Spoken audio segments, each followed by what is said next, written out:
Bonsoir, c'est peut-être un pas décisif vers la disparition progressive de l'apartheid. Ce matin, en effet, le président sud-africain, Frédéric de Klerk, a annoncé deux choses. D'une part, la libération prochaine de Nelson Mandela, ça c'était attendu. Mais aussi, et cela c'est une surprise, la légalisation de l'ANC, le Congrès national africain, le principal mouvement d'opposition des Noirs, qui était clandestin depuis de longues années.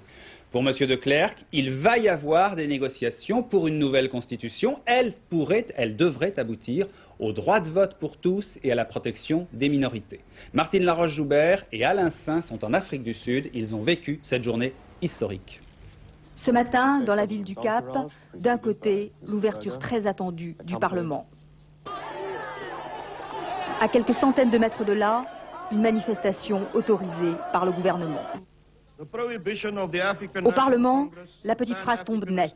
L'ANC, le mouvement anti-apartheid, interdit depuis 1960 et légalisé. Frédéric de Klerk crée le choc.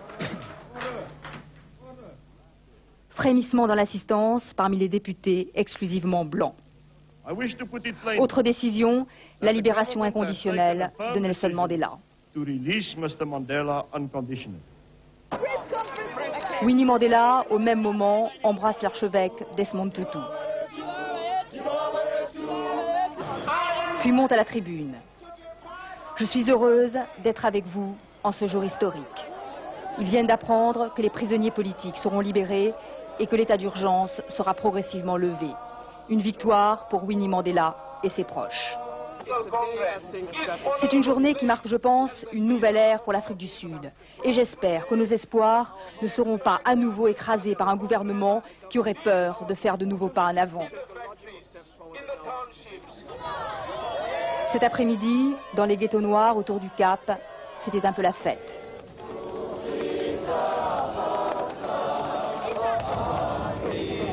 Mais tant qu'ils ne verront pas sous leurs yeux Nelson Mandela, la légalisation de l'ANC leur paraît encore irréelle.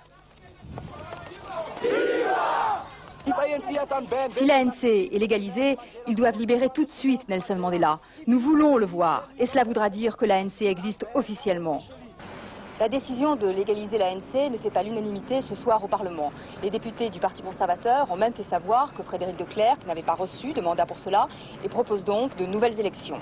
Des affrontements politiques en perspective.